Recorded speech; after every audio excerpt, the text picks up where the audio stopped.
सुप्रभात बच्चों। नमक का दारोगा कहानी प्रेमचंद जी के द्वारा लिखित वो कहानी आपको पढ़ा दी गई है। अब उसके प्रश्नोत्तर विवेचना की ओर चलते हैं। तो पाठ के साथ ये पहला प्रश्न है, कहानी का कौन सा पात्र आपको सर्वाधिक प्रभावित करता है और क्यों। तो पूरी कहानी आपने पढ़ ली, जान लिया होगा कि वो पात्र कौन सा है जो पॉजिटिव है, वो कौन सा है जो निगेटिव है। तो पंडित अलोपीदीन हालांकि बाद में एक चेंज व्यक्ति थे, परिवर्तित व्यक्ति थे, लेकिन पूरी कहानी में उन्होंने कितना अन्याय, कितना अत्याचार किया वो आप जानते ही हैं। तो मैं अपने विचार से आपको, या आपका भी शायद यही विचार होगा कि इस पूरी कहानी में जो सबसे ज़्यादा प्रभावित करने वाला पात्र है वो मुंशी बंशीधर का है। उसको उसके पिता के द्वारा भी गलत शिक्षा दी गई, लेकिन उसने उस शिक्षा को नहीं अपनाया। लेकिन पिताजी नाराज़ हों इससे भी वो इत्तेफाक नहीं रखते थे, इसलिए उन्होंने उनकी हाँ में हाँ मिलाई। उन्होंने अच्छे अध्ययन के कारण और उनके अच्छे कह लीजिए कि आदतों के कारण, विचारों के कारण उनको ईश्वर के द्वारा एक अच्छी नौकरी भी मिली, दरोगा के पद तक वो पहुँचे। और ईमानदारी थी, कर्तव्य निष्ठा थी उनके अंदर। और बाद में क्या होता है कि वो उस ईमानदारी और कर्तव्य निष्ठा के कारण ही बहुत बड़ी मुश्किलों में पड़ गए थे। लेकिन उन्होंने कभी भी अपने जो उनके मूल्य थे, जीवन मूल्य थे, उनके साथ में किसी तरह का समझौता नहीं किया, भले ही नौकरी चली गई हो। और पूरे आत्मसम्मान के साथ वो जिए। घर वालों से नाराज़गी हुई, नाराज़ थे घर वाले, पत्नी भी नाराज़, माता भी नाराज़, पिता भी नाराज़, लेकिन वो अपनी ईमानदारी से नहीं हटे। उनको 40,000 तक का लालच दिया गया, जो उस समय बहुत बड़ी बात थी, लेकिन वो अपनी ईमानदारी से डिगे नहीं। और कहानी के अंत में जब पंडित अलोपीदीन आते हैं तो उन्होंने उनका भी आदर सत्कार किया, उनको अपने बुज़ुर्ग की तरह माना, और अंत में उनके द्वारा जो प्रस्ताव दिया गया था उसको भी उन्होंने स्वीकार कर लिया। कहीं भी उनके मन में उनके प्रति दुर्भावना अब शेष नहीं रही। तो हम देखते हैं कि पूरी की पूरी कहानी में मुंशी बंशीधर बहुत ही ज़्यादा प्रभावित करने वाले पात्र हैं, और उनके आदर्शों को, उनके चरित्र के गुणों को हम सबको अपनाना चाहिए।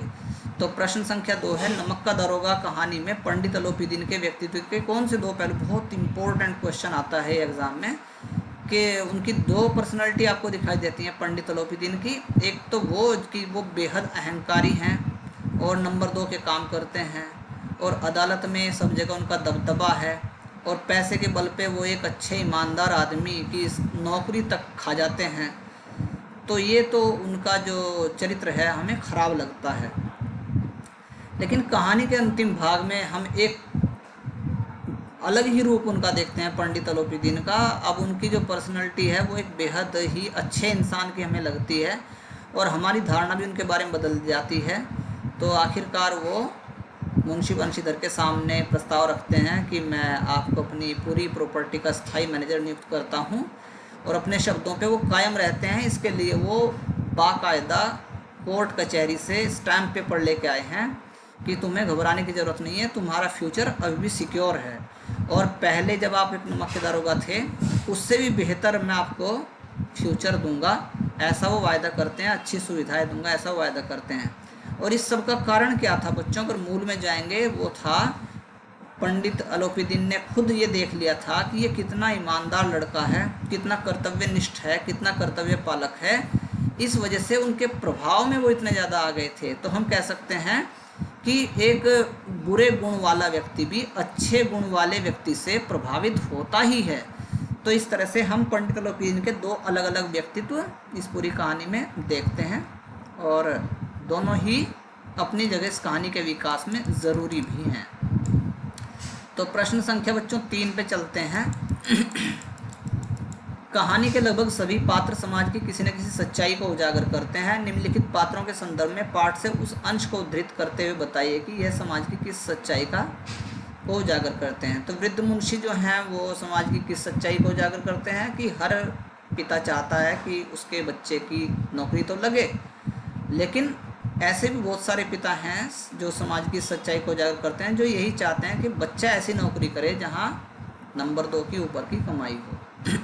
तो ये वक्तव्य उनका कहाँ है पाठ में, आप वहाँ जाके उसको वहाँ से ले लेंगे।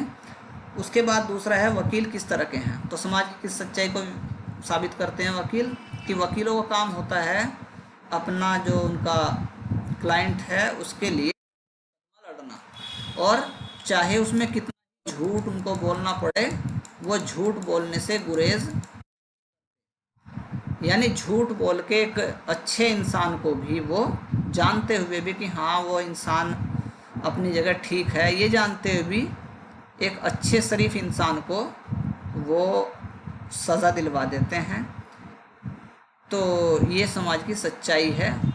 कोई भी वकील ये नहीं कहेगा अपने क्लाइंट को कि नहीं भाई तू गलत है तो मैं तेरा मुकदमा नहीं लड़ूंगा, बल्कि गलत आदमी का भी मुकदमा वकीलों के द्वारा लड़ा जाता है। और कभी कभी तो स्थिति ऐसी भयंकर हो जाती है कि जो सच्चा ईमानदार आदमी है उसको सज़ा तक करवा देता है, जानते हुए भी कि हाँ वो ठीक है।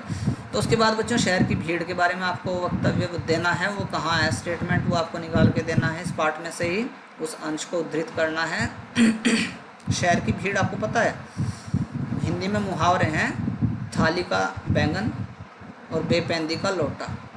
तो इस कहानी में जो शहर की भीड़ है उसका कोई यकीन नहीं, कोई भरोसा नहीं। जब पंडित अलोपीदीन को पकड़ के ले जाता है तो बहुत सारे गवाह तैयार हो जाते हैं कि ठीक है भाई, है ना, तो बिल्कुल नई चीज़ जोड़ दूँ इसके साथ। अभी विकास दुबे वाला प्रकरण था, तो जब तक पकड़ा नहीं गया, जब तक उसका इनकाउंटर नहीं हुआ, तब तक तो लोग उसमें कोई कमी नहीं निकाल रहा था, कोई जिक्र नहीं कर रहा था। क्यों? कोई निकालता कमी जिक्र करता तो मारा जाता बाद में। लेकिन जैसे ही उसका इनकाउंटर हो गया तो लोगों ने मिठाइयाँ तक बांटी और बहुत सारे लोग पूरा मुंह खोल के उसके लिए आ गए हैं। तो एक तो भीड़ का कोई भरोसा नहीं होता है कि वो अपनी परिस्थितियों को देखती है, परिस्थितियों के हिसाब से भीड़ बात करती है। तो शहर की भीड़ का यहाँ भी कोई भरोसा नहीं है। जब पंडित अलोपीदीन हथकड़ियों में गिरफ्तार था और ले जाया जा रहा था अदालत, तब तो भीड़ ने कह दिया था कि हाँ हम गवाही भी देंगे। लेकिन जब जैसे ही भीड़ जाके अंदर देखती है कि ये सारा पासा पलट रहा है, पूरा अदालत जो है वो उनके पक्ष में जा रही है और उनको इस मुकदमे में जीत भी मिलेगी, तो लोग किनारा कर लेते हैं मुंशी बंशीधर से।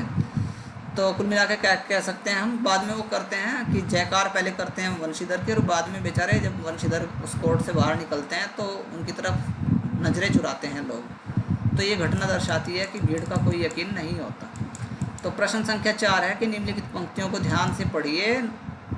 नौकरी में ओहदे की ओर ध्यान मत देना, यह तो पीर का मज़ार है, निगाह चढ़ावे और चादर पर रखनी चाहिए। ऐसा काम ढूंढना जहाँ कुछ ऊपरी आय हो। मासिक वेतन तो पूर्णमासी का चांद है जो एक दिन दिखाई देता है और घटते घटते लुप्त हो जाता है। ऊपरी आय बहता हुआ स्रोत है जिससे सदैव प्यास बुझती है।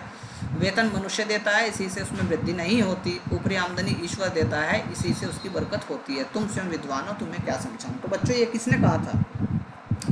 ये चीज़ मुंशी बंशीधर के पिताजी ने उनको कही थी। और कब कही थी? जब वो नौकरी की तलाश में घर से निकले थे। तो यह है किसकी उक्ति है? पंडित मुंशी बंशीधर के पिताजी की, बूढ़े मुंशी जी की उक्ति है। अगला क्वेश्चन है मासिक वेतन को पूर्णमासी का चांद क्यों कहा गया है? तो पूर्णमासी का चांद जिस दिन पूर्णमासी होती है तो पूरी रात बढ़िया गोल गोल मटोल चमकता है, पूरा होता है।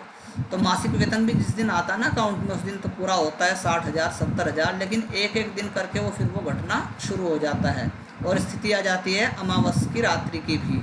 यानी एक दिन ऐसा भी होता है कि किसी महीने में पूरा का पूरा वेतन ही खर्च हो जाता है, एक पाई तक उसमें नहीं बचती। यहाँ तक कि उस वेतन भोगी आदमी को कभी कभी तो उधार पैसे लेने पड़ते हैं। तो वह मासिक वेतन को इसलिए पूर्णमासी का चांद कहा गया इस कहानी में, क्योंकि वो घटता रहता है। जिस दिन मिलता है उस दिन पूरा होता है, बाकी दिन वो घटता चला जाता है और आखिरकार वो समाप्त भी हो जाता है। प्रश्न है, क्या आप एक पिता के इस वक्तव्य से सहमत हैं? एक बाप ने अपने बच्चे को इस तरह की सलाह दी, गंदी सलाह दी, तो क्या आप इसको सही मानते हैं? भाई मैं तो बिल्कुल नहीं मानता हूँ। एक पिता को अपने बच्चे को संस्कारी बनाना चाहिए, उसको अच्छे संस्कार देने चाहिए। और यहाँ क्या हो रहा है? यहाँ उल्टा हो रहा है, पिता उसको गलत संस्कार दे रहा है। तो हम इस वक्तव्य से सहमत नहीं हैं। प्रश्न संख्या 5 पे आ जाइए और आज इसमें वीडियो में 5 तक ही रखेंगे। नमक का दरोगा कहानी के कोई 2 अन्य शीर्षक यानी टाइटल आपको बताने हैं और उनके आधार को भी स्पष्ट करना है। तो इस कहानी में टाइटल आप दे सकते हैं कि अंत भला तो सब भला, क्योंकि इस कहानी में आपने देखा कि कहानी जो बाद में हुई है बहुत ही सुखांत हुआ है। सुखांत का मतलब इस कहानी को बहुत ही अच्छे तरीके से समापन इस कहानी का सुखपूर्वक किया गया है। ठीक है। या ईमानदारी का इनाम, ईमानदारी का पुरस्कार, कर्तव्य निष्ठा का इनाम, कर्तव्य निष्ठा का पुरस्कार आदि कहानी के टाइटल हम दे सकते हैं। और उसके आधार भी स्पष्ट हैं कि कहानी के अंत में होता क्या है, धन के ऊपर धर्म की जीत, ये भी आप कहानी का टाइटल दे सकते हैं। क्योंकि बाद में क्या हुआ था, एक अहंकारी व्यक्ति झुक गया था एक ईमानदार व्यक्ति के सामने। तो इस तरह से आप इसको बहुत सारे शीर्षक दे सकते हैं, उनके आधारों को स्पष्ट कर सकते हैं। तो बच्चों आज की वीडियो में इतना ही। बहुत बहुत धन्यवाद।